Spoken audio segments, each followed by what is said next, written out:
గడికోట శ్రీకాంత్ రెడ్డి జగన్కి అత్యంత సన్నిహితుడు. మొట్టమొదటి నుండి కాంగ్రెస్ పార్టీలో ఉండగానే జగన్తో వచ్చినవాడు, కాంగ్రెస్ని విభేదించి వచ్చినవాడు. ఆయనకు కూడా టిక్కెట్ ఉండదా?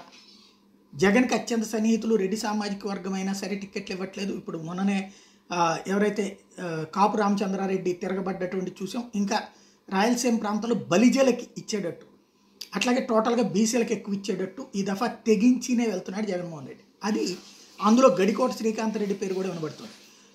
శ్రీకృష్ణదేవరాయలకు వచ్చేటప్పటికి తనకి అక్కడ సీటు కుదరదని చెప్పడం, గుంటూరు జగన్ చెప్పారన్నటువంటిది కూడా చెప్పట్లేదు.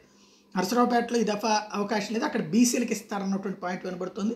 అందులో నాగార్జున యాదవ్ పేరు వినబడుతుంది. పార్టీ అధికార ప్రతినిధి అయిన నాగార్జున యాదవ్ పుట్టా సుధాకర్ యాదవ్ కొడుక్కి ఇస్తున్నారు కాబట్టి అక్కడ నాగార్జున యాదవ్ని పెట్టాలా, లేకపోతే కనుక ఇంకెవరైనా వడ్డెర సామాజిక వర్గానికి సంబంధించి యేసురత్నం వాళ్ళ అబ్బాయిని కానీ వాళ్ళ కోడల్ని కానీ పెట్టాలన్నటువంటిది ఆలోచిస్తున్నది పార్టీ అన్నటువంటి మాట వినబడుతుంది. మరొక వైపును చూసుకుంటే కడపకి సంబంధించి కూడా అవినాష్ రెడ్డిని కమలాపురానికి పంపించి అక్కడ మైనార్టీకి ఇద్దామా అన్నటువంటి ఆలోచన ఉంటుంది. టోటల్గా అసలు కంప్లీట్ డిఫరెంట్ పిక్చర్ అయితే రేపటి ఎలక్షన్లో రాబోతుంది.